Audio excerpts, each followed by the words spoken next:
here the other day. Yes. Was it the band? Yep. I know, well, Saturday night, the alarm went off at the high school, I know that. Oh, yeah. I heard it, but I was 150 miles away and heard that. Well, I was down in Spencer County, there wasn't a whole lot I could I do. wasn't either. too far from you. Rodney called and said, you can't get the alarms off. Well, I gave everybody's number, so.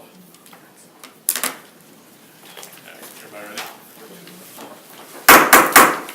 I'd like to call this meeting to order. It's our regular meeting for the month of September 2018. Please stand and join us in the pledge.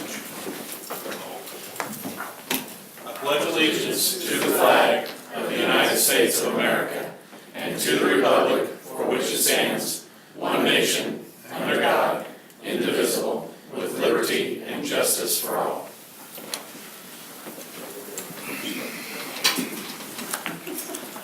As with many meetings, we'll start this evening with a spotlight, and tonight's spotlight is Mr. Newby, Craig Newby, the vocational director. Okay, Mr. Newby? thank you for the invite. I did prepare just a small packet for you, and we'll go through that. And it's more primarily just to talk about our programs, numbers of South Vermilion students in our programs, and to really kind of look towards the future. If you ever have any questions about financials, things along those lines, I'm happy to come in for a longer period of time and talk to you about those. But I was told I had just about a shorter period of time, so we didn't want to go too long with financials and so on and so forth. But really, my name is Craig Newby. I'm the director of the WRCTE, formerly Pavetti, and if we have to go much before that, then Dr. Hawkins is the only person I who know can the give us the history. So, but his name's on a lot of documents in my office. But recently, we started out as Pavetti Park Vermilion Education and Training Interlocal whenever I started working for them, and then transitioned to the Wabash River CTE district, and that is when Fountain and Warren County Schools wanted to leave their district and join ours. And so that's, after a bunch of discussions, the superintendents formed the new district, and so that's why we had that name change here just a few years ago. My background is a former agriculture teacher, former assistant principal at Riverton Park, former principal at the old Turkey Run, and now in my 7th year as the CTE director. So that's a little bit about myself. On the first sheet behind the agenda is where our programs are located. So we have them numbered, all the way from 1, 2, 3, and 4, which is Seeger, Attica, Covington, and Fountain Central. That's the north. Primarily Park and Vermilion County students don't go there just due to sheer distance. And also, those students don't come to our programs due to sheer distance. Occasionally, we'll have one cross the border to, say a Covington kid that wants to take a North Vermilion House program like they did last year with robotics before we had that up north. But we'll talk about the South. And that is at North Vermilion, we have robotics technology, which, and again, all of your students can attend these classes when they're juniors and seniors for a half day. Not listed as a recent addition, and we're calling it the Emergency Medical Services Pilot. And we're piloting an EMS program at North Vermilion. Main reason it's located up there, we had 7 students interested in participating, and 5 of those were North Vermilion kids. So we figured it made more sense not to haul those students. And the provider for that course said, hey, we can do this anywhere. So that's where that's located. And then number 7, Park Heritage High School, we have automotive technology. Cosmetology, which is actually located on the square in the town of Rockville. A brand new program, Veterinary Careers. And then we also have some work-based learning that takes place out of Park Heritage High School. South Vermilion, we appreciate you folks opening your doors to us. You host most of our programs in the South, and that is the construction technology or the building trades, criminal justice, early childhood education, graphic design, health careers, and welding technology. And then followed by Riverton Park having the computer technology. The next page is, I want to talk to you a little bit about our programs, because if you just think back probably 30 years ago or so, basically maybe the image of these students was a little different. And these students now are going into programs where they get dual credits from Ivy Tech or Ben Sims University. And you'll see all the dual credits that are available to our students for taking those particular classes.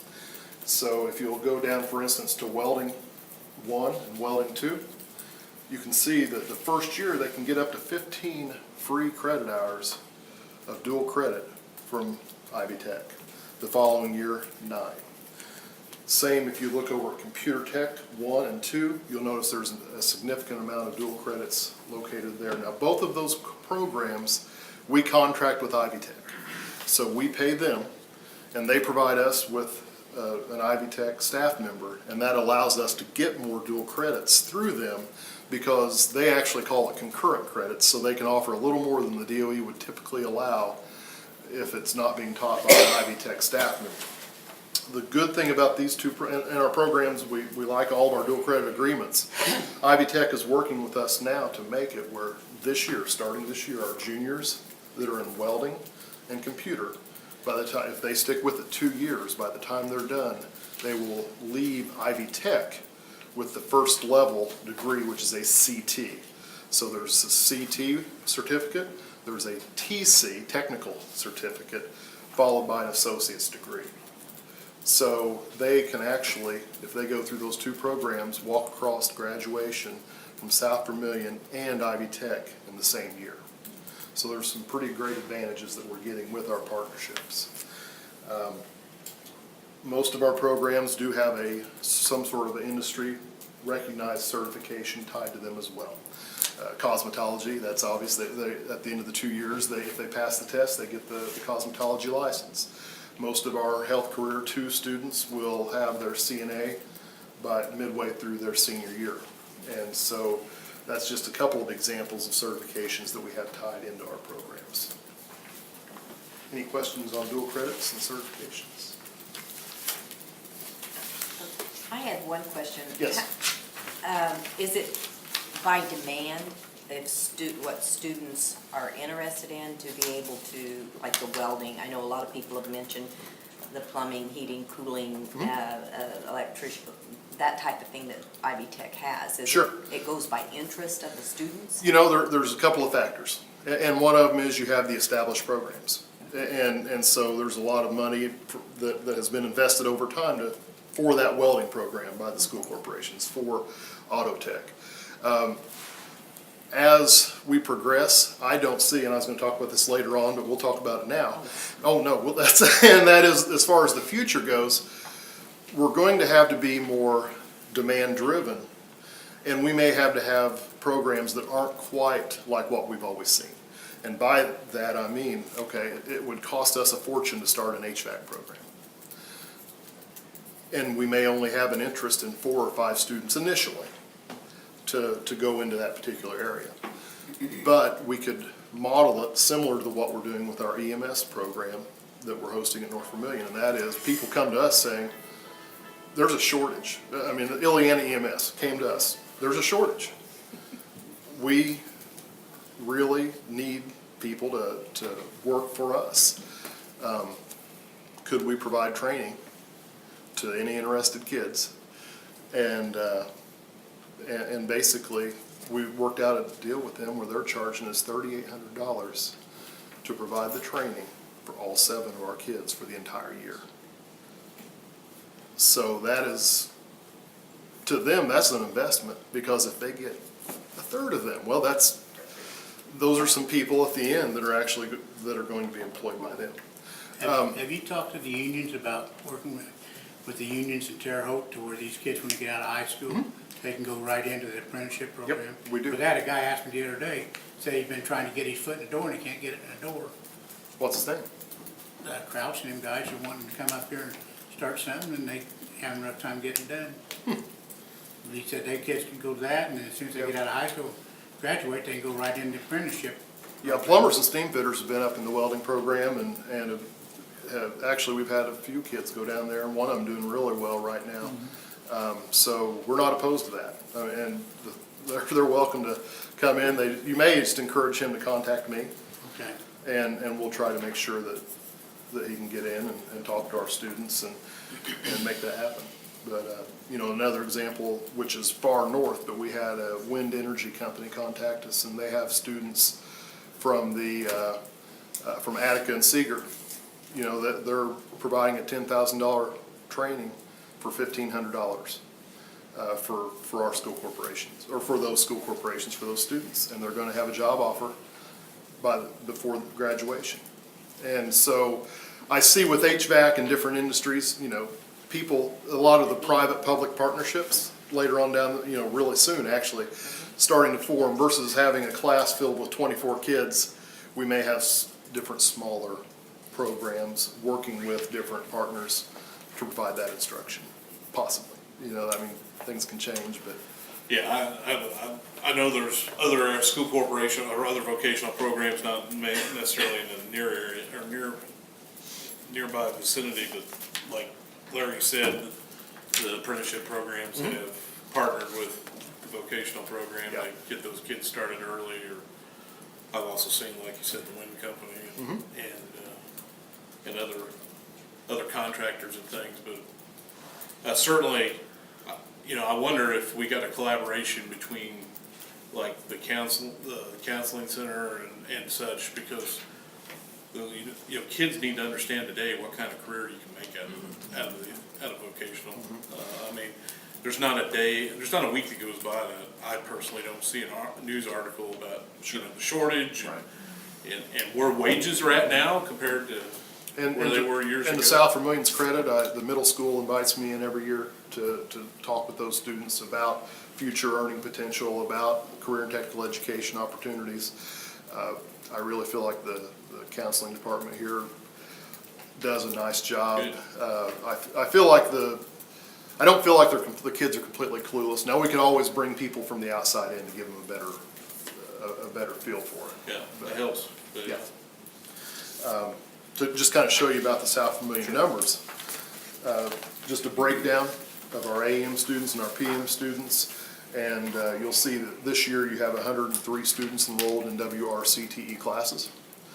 And so that's out of your junior and senior class, 103 students who are taking part in this programming. pretty good percentage. That's a real good percentage, yes. Now, does that mean there's no possibility for a kid to participate in more than one program, right? Correct. Okay. Yep. I mean, they would have, it'd be a stroke of Yeah, genius to get a right, schedule right. to do that. The next page, I wanted to show you a trend, the South Vermilion CTE trends. That's the one with the graph. So going back to 2010, 2011, you had 39 students enrolled in the Pavetta classes, 11, 12, and again, you can see these numbers. Steady and significant increase over the years of students that are enrolling in these classes. That's pretty impressive. So what's the rate of hanging with it? I mean, we know how many kids enroll. What's Yeah. the rate of We average with our follow-up, graduation rate, I guess I can call it, yeah. with our follow-up data, and again, you're tracking down kids who have left and sometimes won't return your call or text, but we do call every senior or every student a year after they leave our programs, or my administrative assistant does. And we're right at that 40% where they're either involved in furthering their education or somewhere in that particular field. And that's where we're at right now. Obviously, you'd like for it to be higher than that. Some programs are on up there. Your health careers tends to run at a higher percentage, and like our culinary arts class does not. That's located up in Seeger, you know. So I've personally been touched by the welding program. I hired Jace Myers from last year's program. okay, And I tell you, the folks in our shop just cannot believe the skills that he came out of Awesome. high school with. And, you know, I can tell you, they're some of your best spokesmen for it right now. good. And those kids, if they stick to it, they leave with the AWS qualifications, not certifications, but the qualifications that can prove that they can do certain welds, and so that's great. That's good to hear. Yep. Next, again, I just wanted to give you kind of a current South Vermillion enrollment. I took out their email addresses, even though I know you can have this information, I just wanted to take out their email addresses and their last names, but just kind of give you an idea of students who are enrolled in particular classes to make up those numbers that you have.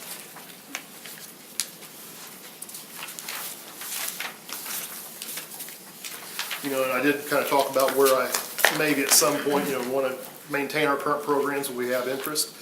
Definitely have to begin doing more surveys, see where there is a need to get these students in these high-wage, high-demand jobs. So it may be a smaller model where we're working with like the wind energy or EMS like we do now.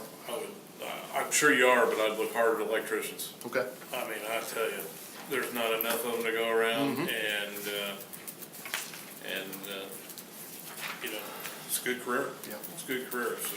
And Ivy Tech, has a great certification and degree program for the starting anyway, instrumentation Right. type techs that with the And- electrician. And it's really the right time for a kid to really start, because there's so much you gotta know with math and in the electrical field, that while they're in school and still familiar with it. Right. And it's fresh, it's a good time. It's kind of interesting to see we don't have nearly as many business class opportunities for kids, it seems like. Is that all into workplace learning, or, I mean, we used to have the office labs, and what happened to all that stuff? Numbers just got to the point where it couldn't support a program. Are there any business-oriented classes in? Not in ours. Yeah. They're not. No. And it's a shame because there's so many students who do go into, when they go to college, they Well, go into and business. it always fed well into co-op too, Right. the old co-op Right. program. But at this point, we don't have any, we're not opposed to it, but it just, Yeah, numbers got to the point where you couldn't support the program, I understand. so. And then if at any point, I put my email address here, one thing that I'm happy to do is, you're sending your kids to both, programs here at South Vermillion and programs all across Park and Vermillion County. I've taken Larry around on a road trip one time just to see our program several years ago. Happy to do that with any of you, if you'd like to see what's going on in these classes and talk to these teachers. And I think it'd be a good opportunity for you if you want to, and I'd be happy to take you around. One thing I didn't put on here is September the 27th is a career exploration fair that we're actually holding in the large facility, the what they call the PAC at Seeger. And so what we have done is I've worked with local economic development folks, and they have coordinated over 40 businesses and industries are coming in from all 4 counties. They're setting up basically what we're calling a career exploration fair. That way the students know what opportunities are out there in our communities. So between 9:15 and 11:45, we're gonna have the Park and Vermillion County students will be at the PAC, and they'll be meandering through and talking to different businesses and learning what type of opportunities are out there for them in this particular area. So welcome to stop in and see that if you're in the area or want to be in the area. So any other questions? The kids are probably really motivated too, aren't they? I mean, For the most part, they are. I mean, it seems like if I told you we don't have discipline problems, I'd be lying to you. But our discipline problems, percentage-wise, are lower than the students who are not enrolled in our. if their discipline gets too much, too out of hand, are they seated out of the program, or? If it got Too too much. much, yes. I mean, we work closely with the principals. They work well with us, and so they typically take care of it or help us take care of it early on. But there's, we had a situation, especially when you're dealing with safety in welding and automotive services. When you're dealing in these classes that if something bad happens, it's really bad. And so those types of situations are usually addressed and taken care of pretty quickly.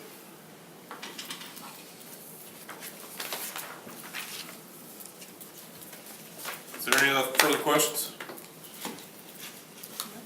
Thank you, Mr. Thanks, Greg. Thanks, Greg. Appreciate it. Thank you.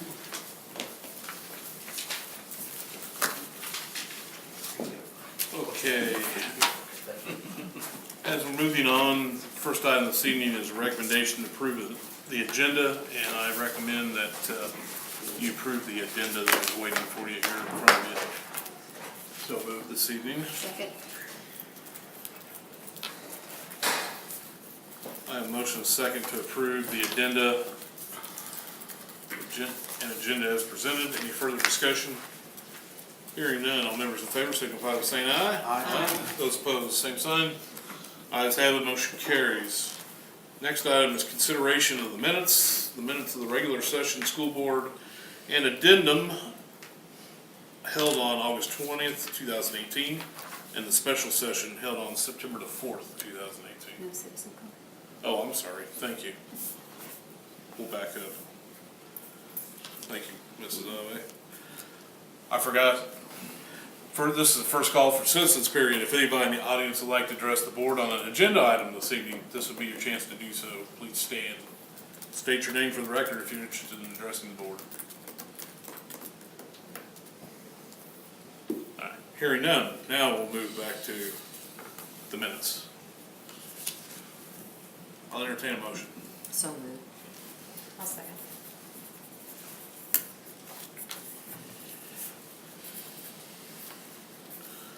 I have a motion and a second to approve the minutes as presented. Any further discussion? Hearing none, all members in favor signify by saying aye. Aye. Those opposed, same sign. Ayes have it, motion carries. Moving on to finance. First item is a recommendation to approve, to publish and submit through Gateway the proposed corporation 2019 budget. Mr. Chapman. I would gladly turn it over to Cindy for your pleasure. She'll do a better job than I would. All the details were in the board packet, but I did put a folder at your place. Just a short little version of what you actually had. So basically, the calendar, what we have upcoming as far as the public hearing on the 3rd, and with the change in the board meeting, the recommendation to adopt the budget will be on the 11th, at that next scheduled board meeting. There's a spreadsheet that I had given to you in the past, which kind of gives you the comparison of what was proposed in the prior year and what we are proposing, or actually what was actually passed and approved, compared to what we are proposing. And we talked a couple of months ago about the change with the funds. If you can see on that spreadsheet where we were with general, CPF, transportation, and bus replacement, now we've got the 3, debt, education, and operations. So I have tried to pull what they were before compared to, how that's all going to come together for 2019 by the budgets. So overall, it's $743,000 more than what was appropriated for for 2018. So it's a 4% increase. The rates, those are estimated. They're always going to be high because you want to advertise for a higher rate and get as much as you can. And also the levies, it's considerably more because of pulling the amount out of general fund that now has to go into operations. And just the fact that we have, the budget is higher to get the maximum that we can. You had your CPF plan in there that detailed everything by building. That is in consultation with all the principals and Rich Bunker as far as the facilities themselves, when you talk about controls and boilers and things like that. So those issues are all noted on that are priority. You have I have to list the future projects as well that hopefully, as we progress and things in our past, we will work on those. Still have to advertise the CPF plan, even though there will be no CPF budget, it's still a levy locally that we have to generate. Same with the bus replacement. There is no bus replacement fund, but we have to have a bus replacement plan. And it's no longer for 12 years, it's only 5 if you noticed in your packet. And so those two pieces is actually what has to go along with the notice on Form 3. It's going to be in the paper. That's the 3 sheets that you have stapled together.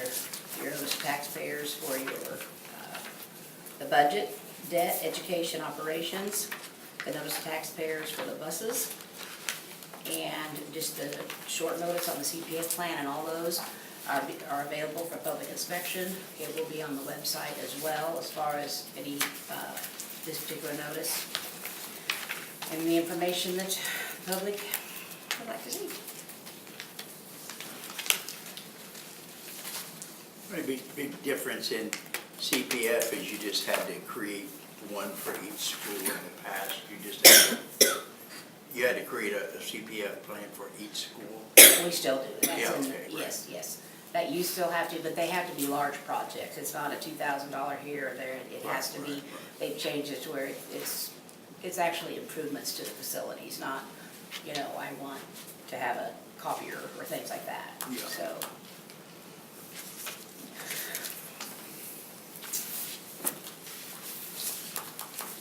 All right, I'd move that we approve the advertising.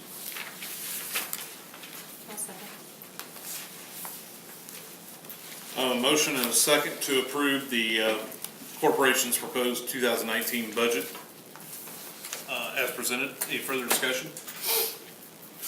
Hearing none, all members in favor signify by saying aye. Aye. Those opposed, same sign. Ayes have it, motion carries. Next item is claims.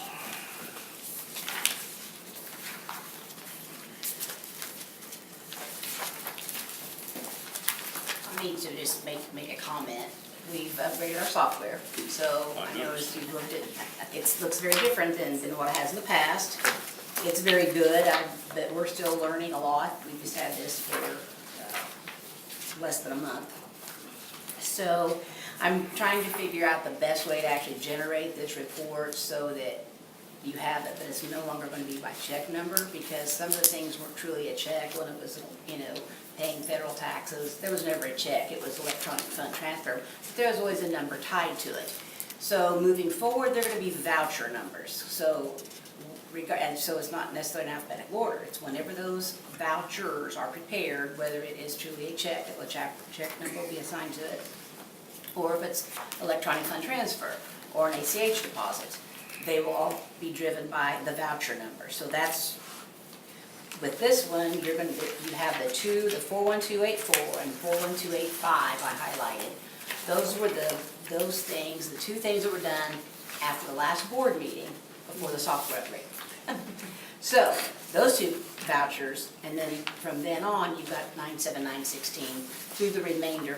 And what that does, that pulls everything in. So you don't have all those sheets of, this was done on this day, there's 2 checks. So anything that was done, if you notice on the date from 8/21, the day after that last board meeting, up until what's being approved tonight, everything is in there. But again, it's voucher driven, so you just kind of have to look through there, and, you will still get what's just for this board meeting, and that was in your packet. But this, I think, I'm gonna put a combination maybe of both of them in there. So we'll just see, we'll get some, see what I can work with on, with Trump Control, if there's some other ways they can do it. I know Bonnie mentioned the landscape as opposed to portrait was kind of a interesting situation.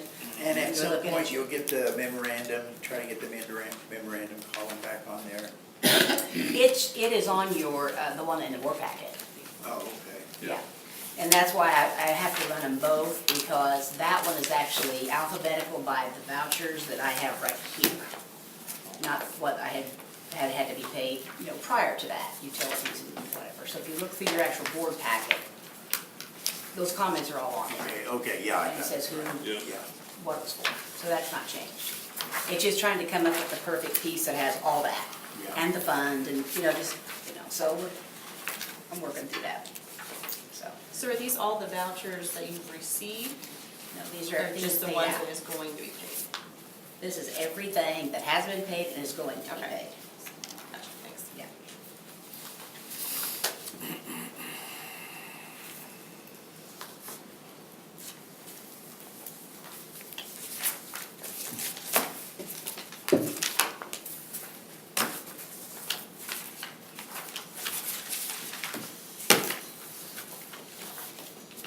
Okay, we need a motion to do Yes, the, sir. for the claims. 412. Yeah, I move to move claim 41284 to, do we go to 97916, we go to 98068? 98068. I'll make that motion. I'll second. Okay, I have a motion and a second to approve claims 41284 through 2185 and 97,916 through 98,068. Any further discussion? Hearing none, all members in favor signify by saying aye. Aye. Those opposed, same sign. Ayes have it, motion carries. Personnel reports. Mr. Chapman? Members of the board, you have in your packet this evening the personnel report for September. There are 36 items. For your reading pleasure, please note that the majority of these items reflect classified resignations and/or recommendations, along with extracurricular assignments. I would like to note two items in particular. Alexis Cooksey, she will be filling a long-term substitute assignment for Angel Spangler at the middle school. Technology, man. You gotta love it, you gotta love it. And Bob Smith, longtime bus driver for the school corporation, who has submitted his letter of resignation due to health concerns. We ask your approval of the September personnel report this evening. Question, Yes, sir. did we do anything for Bob? Had he driven here for 30 years? Not at this point, because we just received the letter late last week, All right, good. Wednesday or Thursday. Do you have a planned replacement for him? We have a substitute, we put a sub in at the beginning of the school year for him. And we're gonna keep that running for the, at least the short term until Dave Henry gets kind of his feet under him. I know Bob's been here a long time. Yeah, Bob's been here a long time. Bill, As a matter of fact, I was in the Oh, transportation office with David when Bob brought in his letter, and wasn't an easy thing for him to do, but he understands his health is his priority, and he wants to make sure he's around for a lot longer, so. Yeah, he's a good guy. I move to approve the personnel report as written. I'll second. I got a motion and a second to approve tonight's personnel report as presented. Any further discussion? Hearing none, all members in favor signify by saying aye. Aye. Those opposed, same sign. Ayes have it, motion carries. Moving on to extended day field trip guidelines. As is the case with last month, I spoke with Dave Henry, and he would like to have some time to take a look at where we're at in the present situation, and have an opportunity to speak with the principals and make a recommendation hopefully next month. Okay, so we'll move that till next month. Next item, performance services, Ox Gym Project Phase 1 report. I'm gonna turn it over to Steve on that. Thank you, Mr. Chapman. Quick introductions as far as a couple of the team members that are represented here this evening. We've got Rich Warner, who's the Indiana engineering manager and the lead engineer on this project. And then Steve Savoy, who's a senior architect with us and was the lead architect. So if you remember from the last project, the soccer complex, we presented a Phase 1 report. And really what that is since the last time we saw you, the team pulled together about 90% CDs or construction drawings, and then we put that out to multiple bidders to find out where, the cost of this project we felt would land. We haven't finalized everything, but we have to have a good feel that we can give you a project for the budget that you have. So that's kind of what we've been doing over the last month and a half to, it's probably about a month and a half. So I'm gonna have Steve kind of present, it won't take a lot of time, kind of what the project looks like currently, and then, pass them out. And then the plan is to come back October 11th with final costs and saying, here's the project, and then you say, yeah, that's the project we want, let's move forward, so. Great, yeah, Steve's handing out a one-for-one verbatim of the PowerPoint that we have up. So I think if you get to like the 4th or 5th page, you'll be looking at the same slide that's on the screen. Yeah, why don't you, since we have a handout, why don't you turn the screen so the Sure. audience can see it? So they can see it as That's a good well. idea. All right. Okay, so as Steve says, we're about anywhere, depending on the drawing or detail or trade, about 80 to 90, sometimes 95% complete of the design. And as Steve said, our goal is to make sure that we're giving you the most project that we can for the available budget. So I'm just gonna at a high level run through the design. This first sheet is the existing area of the addition, and the pro-shaded blue area. The addition's approximately a little under 17,000 square feet. It fits nicely in that corner of the building where the monument is that we'll have to relocate, but it actually fits nicely right adjacent to the pool. Next slide. So here's the floor plan. And if I were to zoom out, which I can't zoom out, but the existing vestibule, entry vestibule to the event area is to the right on this sheet. So we're carving a new east-west corridor that connects the existing event entrance, that's just to the south of the varsity gym, to this new auxiliary gym event corridor. And along that corridor, there's several things. There's ample storage, there's a large fitness room, and then there's a pair of public restrooms with a family restroom, as well as two nicely sized locker rooms to serve the auxiliary gym. And then the auxiliary gym itself is large enough to its full-size basketball court with two sideways courts going north-south, and ample room on the north side of it for bleachers, pull-out bleachers, if that's an option that we end up selecting. That's actually the west side. That's right, I'm rotated right west. So yeah, north is right on this drawing. Right. Yeah, yep.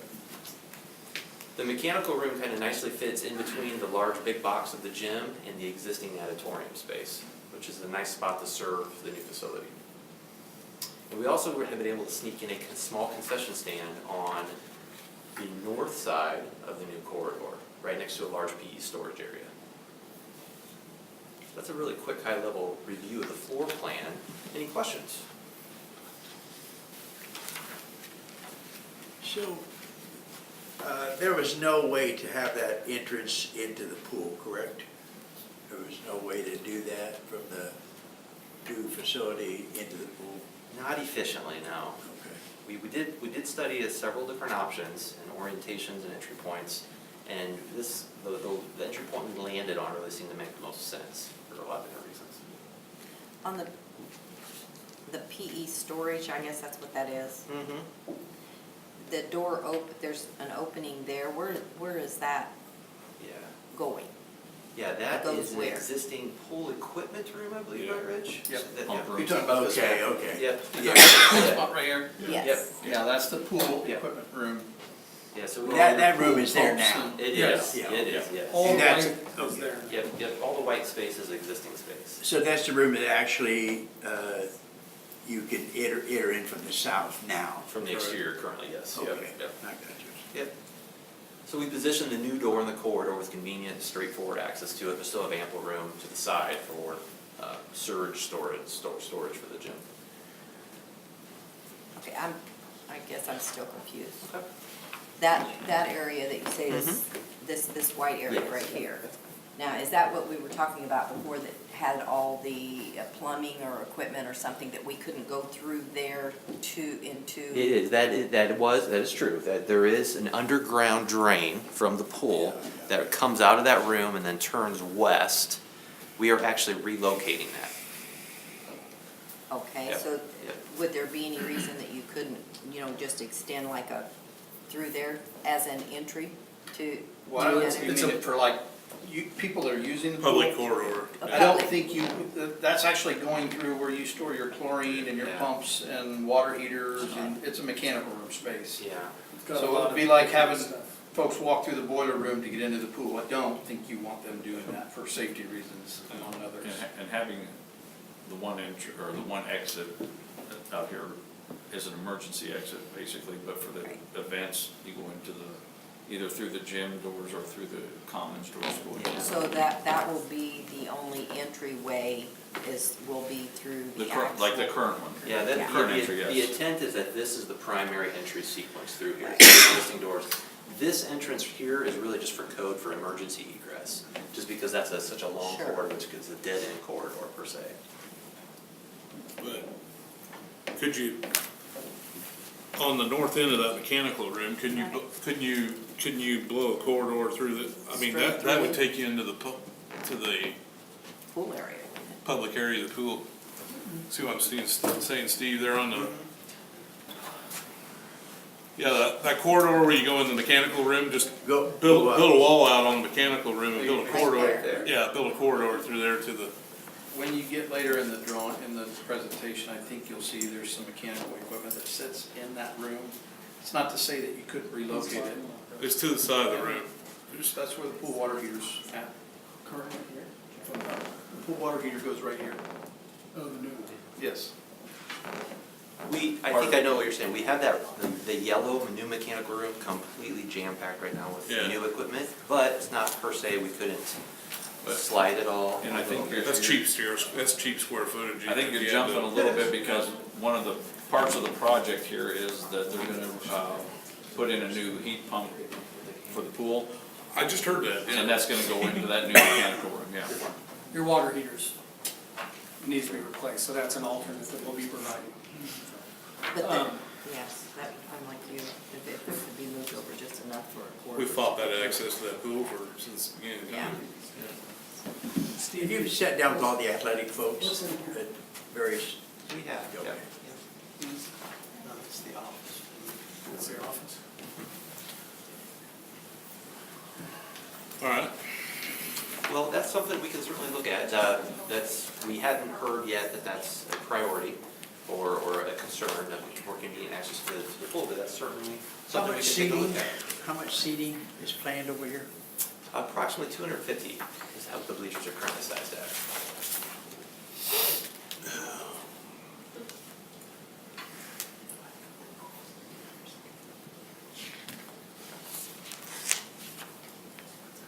The main concern, I think, is because security reasons and that door to the, over here would be what, I don't know what direction that is. Using it as an entry, you know, which it has been. And we've tried to combat that as much as possible. Toward the parking lot, that. Yeah, Right. yeah. Yeah, Right. doors north, yeah. That really needs to And be. my understanding was eliminated as that an that entry. door was an emergency exit, Right. and that's the way it needs to be labeled. So am I hearing that you'd like us to at least investigate if there's another way to potentially get a door? for Without that area? changing a whole design or something, but, yeah, I think we had mentioned that at one point, and I thought you were looking into that. Okay. You would have an issue with the bleachers though, right? Yeah. Are you talking about into the mechanical room? No, I'm talking, no, okay. Bleachers and the pool are on the other side. I got you, I got you. So just to be clear, you want folks that are using the pool or watching a spectator event to enter off of this new addition instead of going around and through the, what would be the south entrance? Is that right? correct. Yes.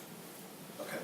I guess it just seems like if there's someone at a pool event, it's complicated for them to go to the new gym. Well, But yeah, if I can add, if they do enter on this side, to get to the spectators' side of the bleachers in the pool, they have to walk around the pool apron Yeah. to do that.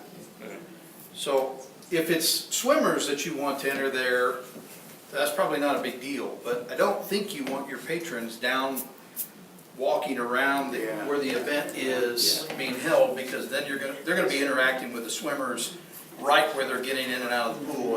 And I think the main time that that's being used, though, is that door. I don't think it's for events. I think they go through No, because no, they you're pay. They go in that way. The only time that other door is being used is if it's a practice or if someone from the community, you know, is using it and doesn't want to parade through the school to go into the pool area.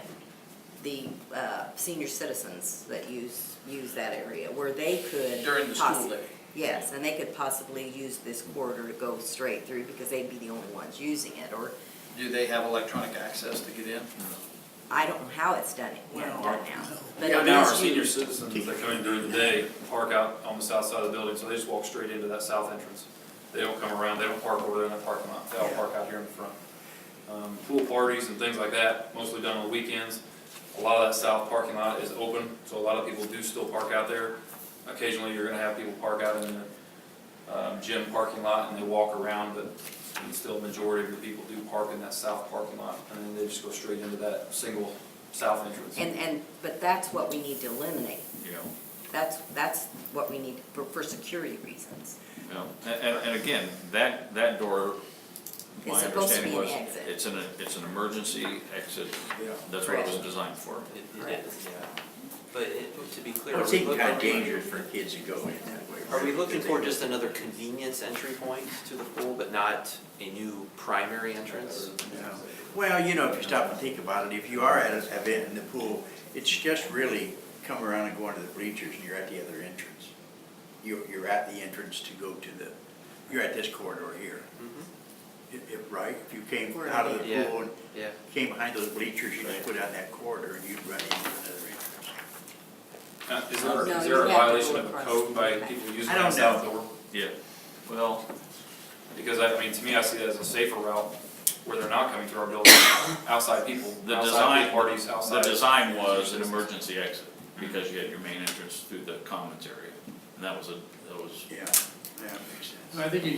The biggest issue with that entrance has always been, and we talked about 15 years ago, but the Yeah. vestibule. yeah, That might be the biggest, yeah, that might be the easiest way to fix it, the cheapest way to fix it. Is out in front of the pool area. instead of quit fighting and putting a vestibule Yeah. out on that entrance. That's, Yeah, we- because wintertime, which is when all the pool Yeah, parties are, nobody's seems like, going. that's a mess. And we can always come back to that here in a couple of years. If you're- I mean, we've gone this long. Yeah, you are right. We had talked about that several times. Yeah. That's So a- it- that- we that's kind a of lot circle easier. back around. That's a lot easier than fighting this Yeah. corridor, yeah. Yeah. Well, yeah, I think it could be a convenience entry point, but it would never be a really true functional primary entry for No, because you're you don't want entering the that. wrong side of It's the pool and. Well, the not tiles good get safety. wet, Yeah, you get right. people walking through there, the tiles get wet, Yeah. the little Right. falls, you're right near the. Yeah, then we got bigger problems. It's a great idea though, but, okay, so am I hearing for now, we're comfortable with that entry point, not having an access point? Okay, cool. Keep it on. All right, the next few drawings are just very much just a series of technical drawings, just to show the amount of effort the team has performed. This is a foundation drawing where all the foundation and columns are sized. The structural support system is fully complete to the level that we were able to get very solid pricing to double check our estimate and budget. Next slide. Framing drawing, this is literally all the framing members of the roof supporting the structure. Next drawing is an electrical plan layout.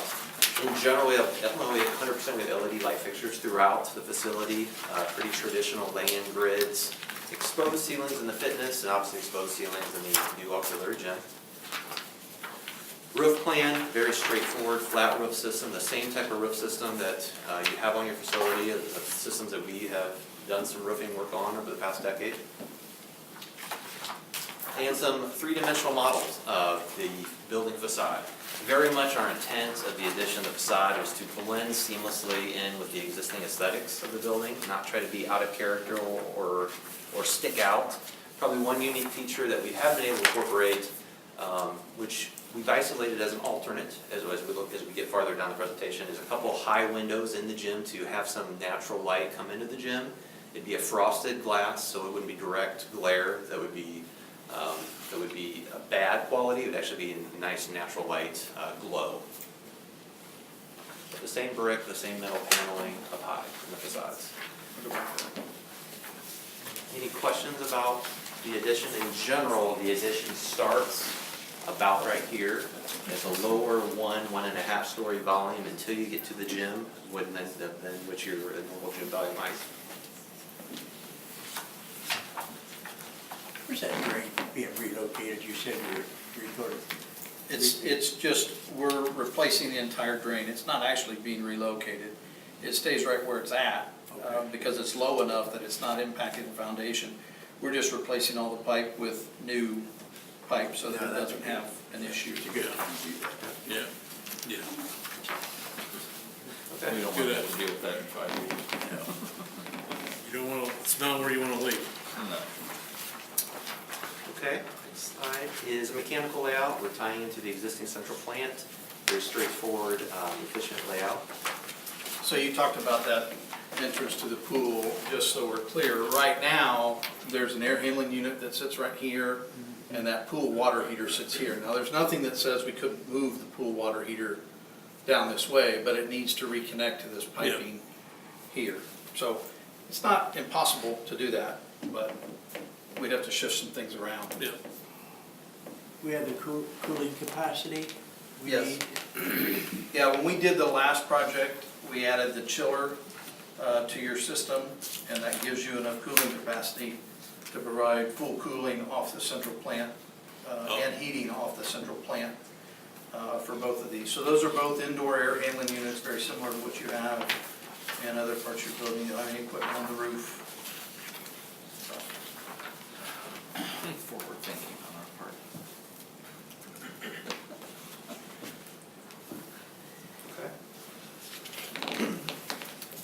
And this is a plumbing drawing showing the amount of underslab plumbing connecting all the new restroom, the new fixtures, in the addition. Interesting side note, we're able to sprinkle the addition. It's actually a strategic decision that we made rather than have a true, a very expensive fire separation wall. We were able to just as easily and cost effectively add a sprinkler system and increase the life safety of the addition and avoid all the cumbersome fire dampers and rated situations between the two buildings. Just an interesting note about that, your entire building is not sprinkled. There are sections of your building that are sprinkled. You do have a fire main that comes in at the back of the building, and so that fire main is where we tapped into and brought a line over to sprinkle this new addition.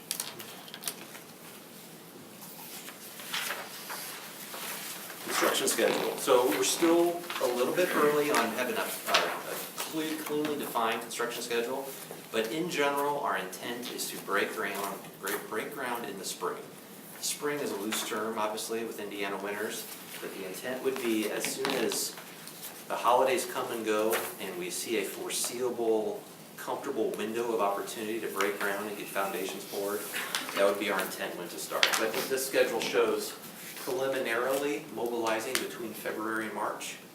That's probably a plus or minus target depending on the weather in the winter. And I think we've talked about that before, you know, after we present the phase two, we'll sit down with your team and make a decision.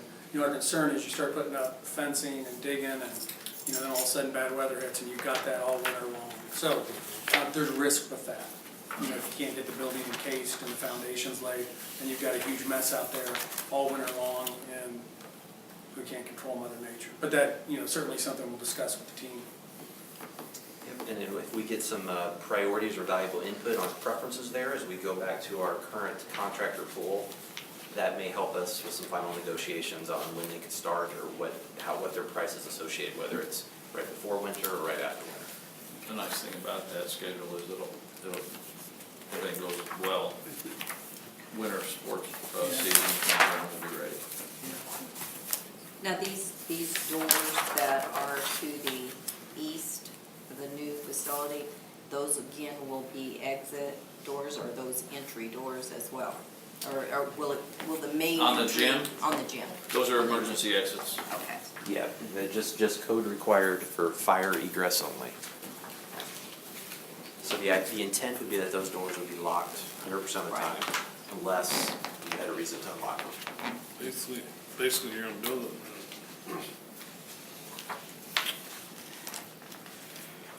So, we're looking at right, 8 months?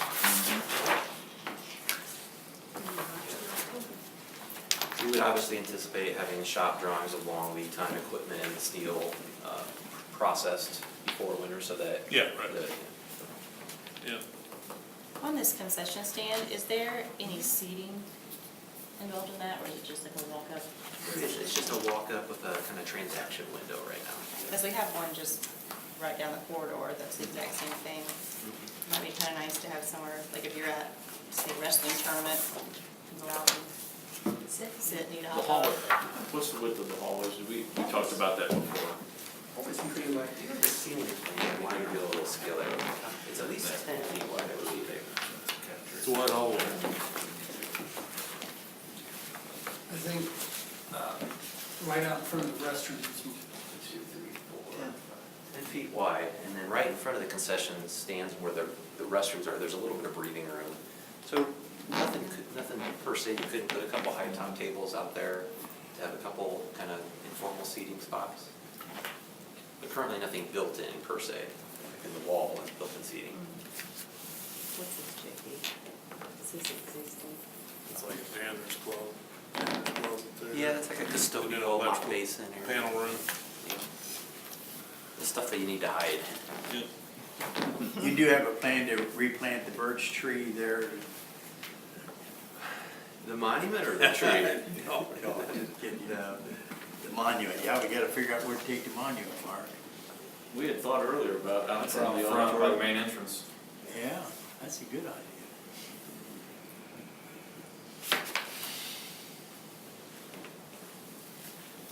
Okay. And then, so, as Steve alluded to, we've got to the drawings to the point where we're about 85% done. We've done very detailed internal estimates, but probably most importantly is we've gathered the contractor pool of our anticipated contractors for the various trades within the geographical region. And in most of the cases, got multiple bids. Bids may be more of a detailed term, quotes, budget numbers to test all of our budgets and estimates, which has culminated in some, throughout the last couple months, pushing and pulling the design, working with the subcontractors to make sure that we're doing things efficiently and effectively, to ultimately get to the next slide, which is our goal, is to maximize the $4.5 million budget. So with that, we feel like as we go through this last 10% of effort, we have the ability to get every feature incorporated into the project, but as a safeguard, we've pulled out a couple alternates of some things that maybe subjectively or maybe wish list items or not have to have or kind of want to have rather than have to have. And those range from bleachers, as an alternate price right now is $40,000. The windows up high in the gym is about $17,000. There's some additional technology requests with a lot of flat screen TVs and some additional sound systems and things that could always be added on later that aren't needed from day one, about $60,000.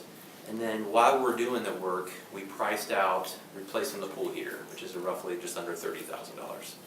So where we stand right now, if we did everything that was requested to date, we're projecting a total project cost of just a little bit over $4.5 million, $4.56, with obviously some alternates that you maybe elect not to do, which could comfortably get below our anticipated target budget.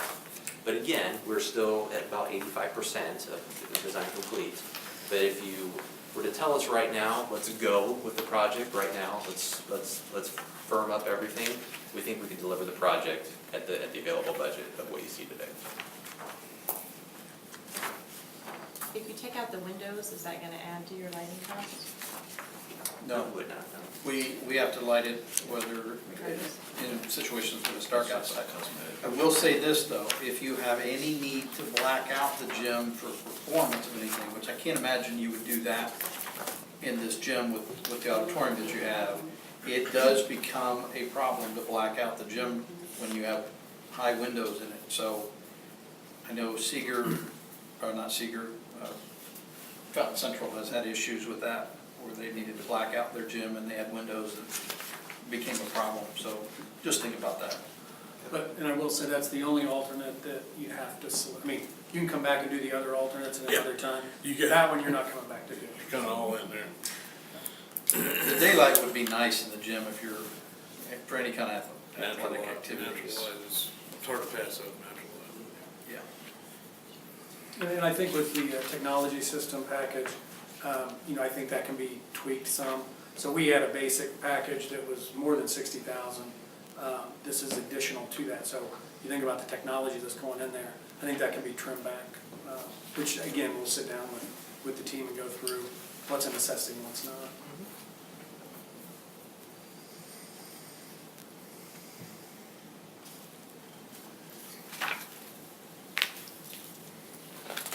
So yeah, again, the intent today of the Phase 1 report is to show you a design and market-tested prices.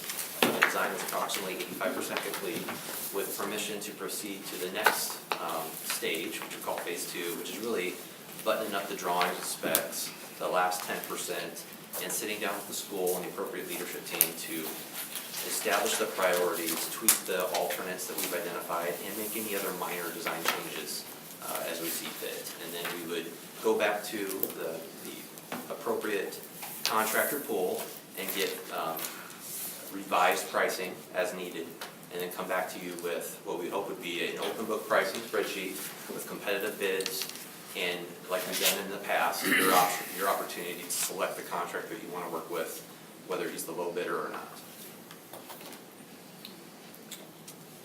Okay. Any other questions, guys? Thank you. Thanks, guys. Back to you in a moment.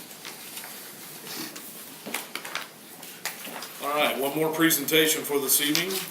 Dr. French, Curriculum and Instruction.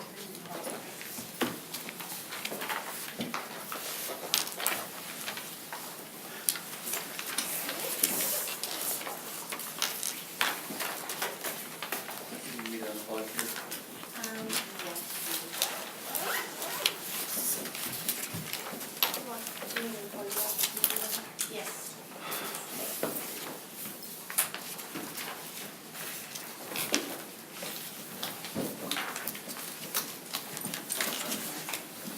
While my lovely assistant gets set up, we'll go ahead and begin. If you want to flip into your report, we've had a lot of information tonight, so I'll try to be brief. A little update on testing. Today we finished testing kindergartners with our new NWEA test. The first week was kind of rough just because everyone in the state of Indiana was testing on this system, so it kind of crashed the system for a couple of days, so put us behind schedule. But it's been a great test, a great program. We're already really benefiting from the data that it provides. All the teachers and administrators are receiving training on it. Next month in November, I hope to present to you all of our NWE data along with our ISTEP data. We're just going to have a little data evening. As far as Title I goes, they're up and servicing kids, K-1 reading. I'm really excited too. I also want to bring you that data. They're excited about that. E-learning days. So I think we're ready. Wednesday, been talking a lot, planning a lot, and I think we've got everything ready to go. Mrs. Fossey will be here from 9 a.m. to 9 p.m. All day answering calls, answering emails, tech support for families that are calling in, having questions about Canvas platform or just questions about what they do, any attendance issues. So she'll be here to try to help and solve all those problems. We did decide just for comfortability level that our K-2, K-1? K-1 students are going to be taking home paper packets for this month for their assignments, while everyone else will be taking home iPads for doing their work on iPads. Just because kindergartners and first graders have only had their little hands on the iPad for a week or two, so we don't know if they're confident yet to navigate the system and be able to find their program. So with another month of practice in the classroom, I think they'll be ready to go. But we just want to make sure that they're really comfortable to do that first before we send them home with their work and their iPads.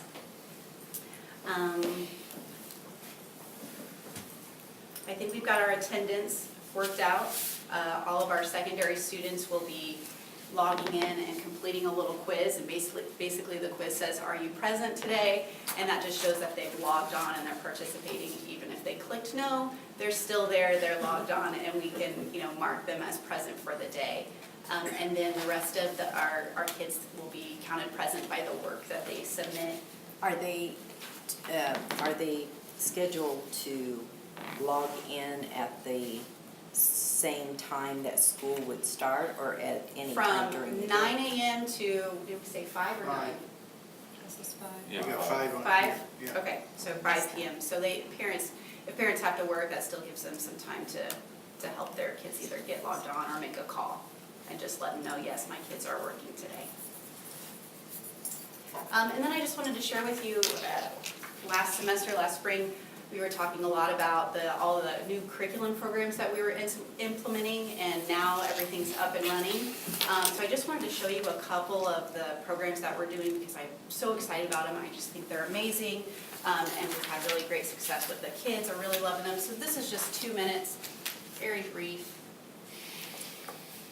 Before kids can become the problem solvers of tomorrow, they need to believe they can learn math today. Nation's Report Card estimates that 64% of America's 55 million K-12 students are not proficient in math, a sobering statistic that we're working to change. That's where Imagine Math comes in, with math progressions to algebra and beyond. Within each lesson, students deepen their conceptual understanding of math, including core math foundations, problem solving, fractions, measurement, and geometry. If a student hits a roadblock, they can ask for help within each lesson. And if they're still stuck, they can connect one-on-one with a U.S. certified math teacher. That immediate live feedback gives students the confidence they need to solve problems and move forward. Imagine Math also offers a unique motivation system that's based on a single idea, rewarding effort, and it works. During each lesson, students earn points that can be used to customize their avatars, meet classroom goals, and even donate actual dollars to charity. Imagine Math's reporting suite provides helpful data on student and class performance through its detailed and actionable reports. Integrated benchmark tests document growth in quantile measures throughout the year. In a recent statewide study, 3rd through 8th grade students in Texas who completed 20 or more lessons on Imagine Math improved significantly in STAR exams, up to 38% improvement over non-Imagine Math users. In addition, students from Utah using Imagine Math were 3 times more likely to be proficient on assessment exams than students who didn't use the program. Students' perception of math also changed. Initially, 32% of Imagine Math users grades 7 through 12 rated math as hard or very hard. In the post-survey, this number was cut in half, reflecting a significant increase in students' confidence. We believe this kind of success today will prepare kids for future success in college, careers, and in life. I was actually in a first grade classroom last week, and the teacher said, okay, we're gonna get on Imagine Math now, and all the kids go, yay! I was like, oh my gosh, that's so exciting to actually see how excited they were about that. And they mentioned Utah, and actually the state of Utah, the Department of Ed of Utah purchases Imagine Math for the entire state. So the entire state program, they believe so much in this program. Every public school is doing it within the state. And this is also a supplemental, I'll just show you this for 1 second so you can kind of see what the kids are doing. It's really cool. So a supplement to that is called Imagine Math Facts, and it's just to build fluency. But the kids love it because it's very video game.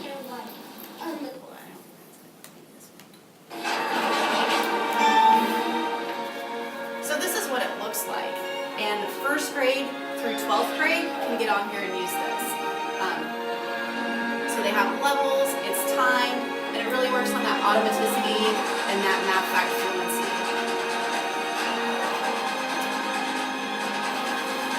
So it does it for subtraction, addition, multiplication, division, so for all of this. And there's levels, but they really love that, and it gives them all the data at the very end. So they think that's really cool. It's really high quality. Really cool. And actually, the guy that designed this game was a Sony or PlayStation game developer, and his daughter hated math, and that broke his heart. So he actually designed this for her. So that's pretty neat. And then the last thing I'd like to show you is it's hard to explain, so I'm just gonna let you watch the video. This is called a beam system.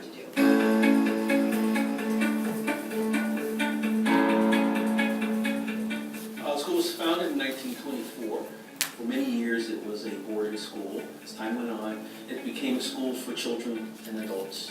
And these are children and adults who, for the most part, are pretty severely challenged by autism. We have about 120 or so students here on our main campus, and we also have about 105 adults in our adult program. Beam, to me, is an amazing opportunity and something I never thought of before. I really wanted to try and find something that would promote some physical activity and movement, and the beam seems like a really good option, especially because of all the cause and effect some of our students would love to be more active, but they have a hard time with sensory issues. So they may want to go out and play in the leaves because it looks so appealing, but when they touch a leaf, it's painful. It's not just a little scratch that feels kind of dry and okay.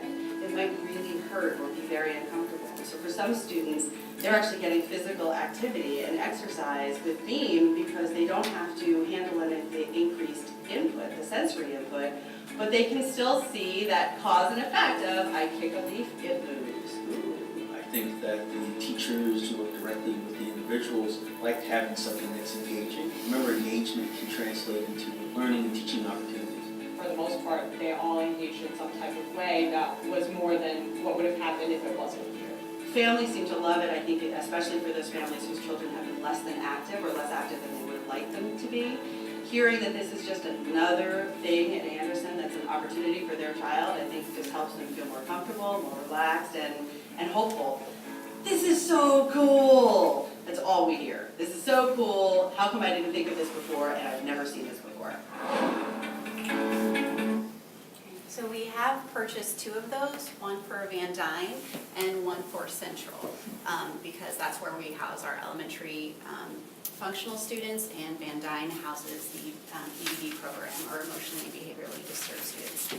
If the opportunity ever presents itself and we can have the funds to purchase one for every building, that would be wonderful. But that's a great support for our sensory rooms for those students, and just a great like indoor recess or motivational kind of reward for students. So that's the Beam system. Any questions on those? Okay, last thing, I'm gonna make you participate. So you see a paper, big writing paper and pencil. You have to participate tonight. So we're reinstituting the handwriting curriculum. Along with that handwriting curriculum, they're providing training and professional development for our teachers.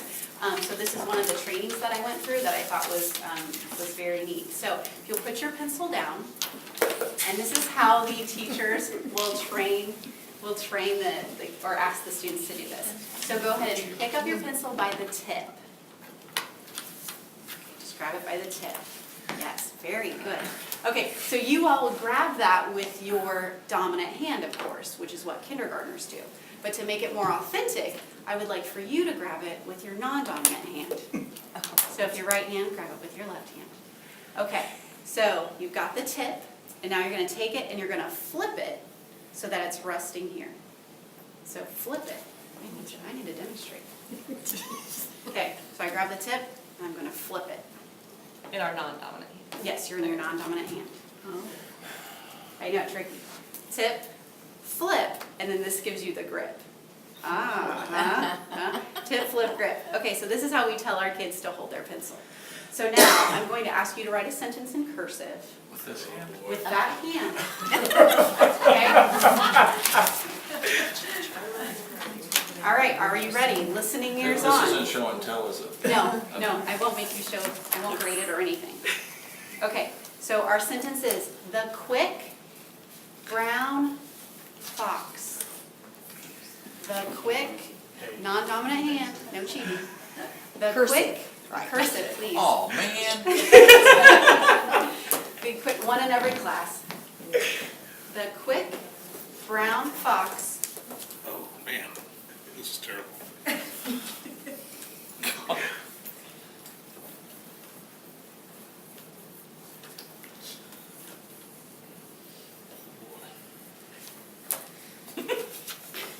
The quick brown fox jumps over.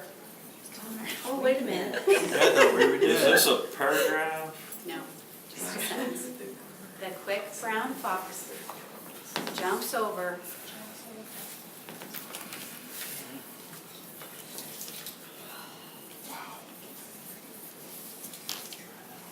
Jumps over the lazy dog. The lazy dog.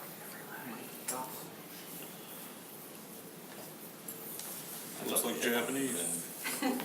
The quick brown fox jumps over the lazy dog. And that is the sentence we use because that sentence uses all 26 letters of the alphabet. So you get practice writing each letter. Oh, kids from Hong Kong could probably got in mind. Maybe. So everyone's still working? I'm 99% dominant. Okay, so we still have some people working and that's okay. So when you're writing that, where was your thinking? Were you thinking about the dog and the fox, or were you thinking about what your hand was doing? The letters. Forming the letters. And so that's what our kindergartners and our first graders are struggling with. That's why they can't think of what to write for the story, or they can't think about the answer, because their energy, all their mental focus is going towards that, actually forming that letter. Which is why handwriting instruction is so important. We have to build the fluency so that the thought can actually go into your thinking and not into your hand. So, thank you for participating. You can go home and hang that on your fridge. Are you, No way. you're not gonna grade it? I know. Would you like me to? Ginger. I have stickers in my office. Right on related. Pretty darn good. I'm nine. Had problems with all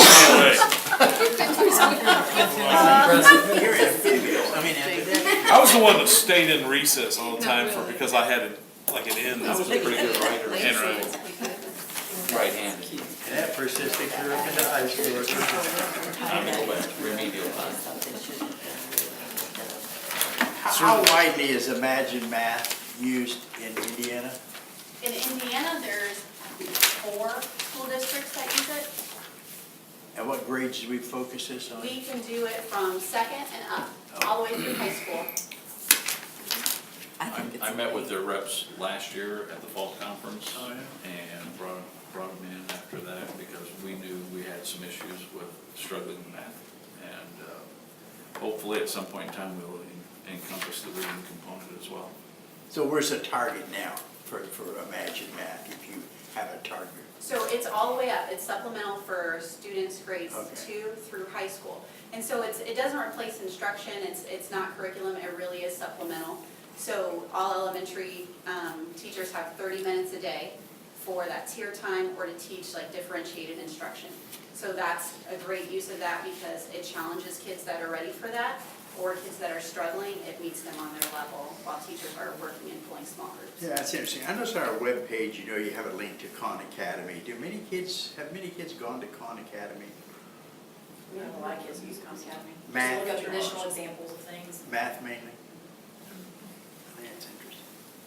And sometimes they're doing this Imagine Math as homework, doing it as extra practice at home. What about Prodigy? Is it still, are you still using Prodigy, or is that getting old, or the Prodigy Math? No?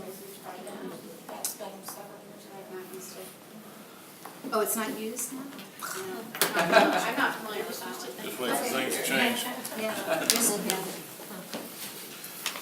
of like me, I like to go back to the basic skills test. Yeah. Go sharpen your number 2 pencil. That's right. Okay, thank you, Dr. French. Yeah, thank you. Okay, we'll move on to the decision portion of tonight's agenda. Yeah. First item is falling back to our discussion about the Ox Gym is a recommendation to approve the Phase 1 report that you've been presented of the Ox Gym project and authorize performance services to move forward to Phase 2 on the Ox Gym project. Couldn't have said it any better. Ask your approval to approve phase 1 and move forward with phase 2 this evening. So moved. Second. A motion and a second to approve the Phase 1 report for the Ox Gym project and approve performance services to move on to Phase 2. Any further discussion? Hearing none, all members in favor signify by saying aye. Aye. Those opposed, same sign. Ayes have it, motion carries. Next item, several field trips to approve. Members of the board, your approval is requested this evening for the following field trips. The senior class at the high school going to Kings Island on October 28th. This is something that they've kind of looked at changing because of the spring trips. You're getting into end of course assessments, AP tests, all kinds of other things going on, prom, all those. So they've asked to have it during the fall instead, so we're bringing that to you this evening. The high school choir going to Purdue University for the Christmas show on December 1st, and to Greenwood High School for the All-State Honor Choir auditions on September 8th. That already happened.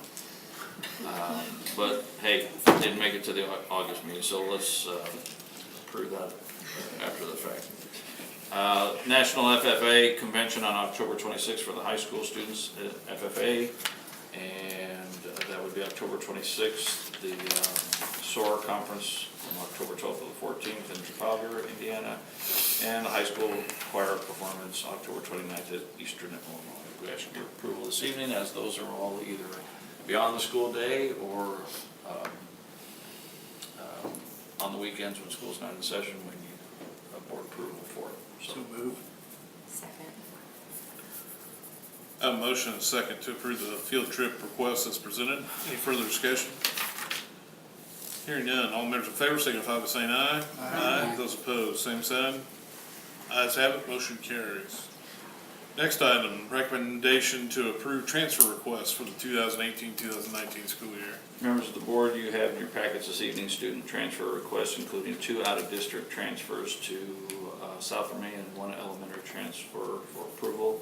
All requests have been approved at the building level, and now request your approval. So moved. Second. A motion and a second to approve the transfer request as presented. Any further discussion? Hearing none, all members in favor signify by saying aye. Aye. Those opposed, same sign. Ayes have it, motion carries. Next item, recommendation to approve membership dues of $500 for the West Central Superintendent Study Council. This is the addendum portion, members of the board. Currently, I serve as the chair of the West Central Indiana Education Service Center Board, and this past summer we hired Rusty King as our executive director, and one of the things that we really wanted to do was to create a study council for superintendents. There are a number of those around the state that are very productive and worthwhile, and so we've investigated that. We held our last week we held our initial meeting and kind of started putting together plans, and one of those plans was, one of those ideas was to create dues for the corporations, for the superintendents to participate in. We currently have 15 school corporations that have committed to this and looking for more in the West Central Indiana area. We're asking that per the superintendent's contract, board approval for the dues to be paid for my being part of that group. So moved. I'll second. A motion second approving the membership dues of $500 for the West Central Superintendent Study Council. Any further discussion? Hearing none, all members in favor signify by saying aye. Aye. Those opposed, same sign. Ayes have it, motion carries. So that brings us to the conclusion of our regular agenda this evening and to our final comments from citizens period. If anybody in the audience would like to address the board before we move towards adjournment, now would be your time to do so. If you're interested in addressing the board, please stand and state your name for the record. Hearing no comments, we'll close citizens comment period and conclude with superintendent and then board member comment. Mr. Chapman. Members of the board, just a couple items for you this evening. One, our ADM count is unofficial at this point until the state approves it, but we're looking at 1,644 students as of Friday. Down more than we had anticipated, being down a little bit this year from last year, but this was a little bit more than what we had anticipated. But you know, it is what it is, and we'll move forward and continue to do what we can to service the students of our school corporation. I won't belabor the point about the e-learning day this Wednesday. It's going to be an interesting day to say the least. It's the first time we've done this, but I think a lot of planning and preparation have gone into place, and hopefully it'll be a good day, and we'll regroup afterwards and see what worked, what didn't work, and what we need to improve upon for the next one in October. Update on the soccer complex. If you haven't noticed by now, it's starting to get green. We got the sod laid on the competition field. The remaining area has been hydro-seeded. The concession stand is, the building is up. I noticed they had the shingles, they haven't laid the shingles yet, but the packs are on the roof, so that's coming along the sidewalk. They're finishing up right now, and hopefully, I think in the end of the first, either end of the first week or beginning of the second week of October, the light poles will begin to be installed, and then after those are installed, the fencing will go up, and then we're gonna let it set until next year, so that it'll be prime and ready to go, and we're already putting plans together for, to host a start of the season tournament, and putting in our bid for hosting soccer sectionals next fall. So, you know, the old saying, if you build it, they will come, we're making sure they come. So,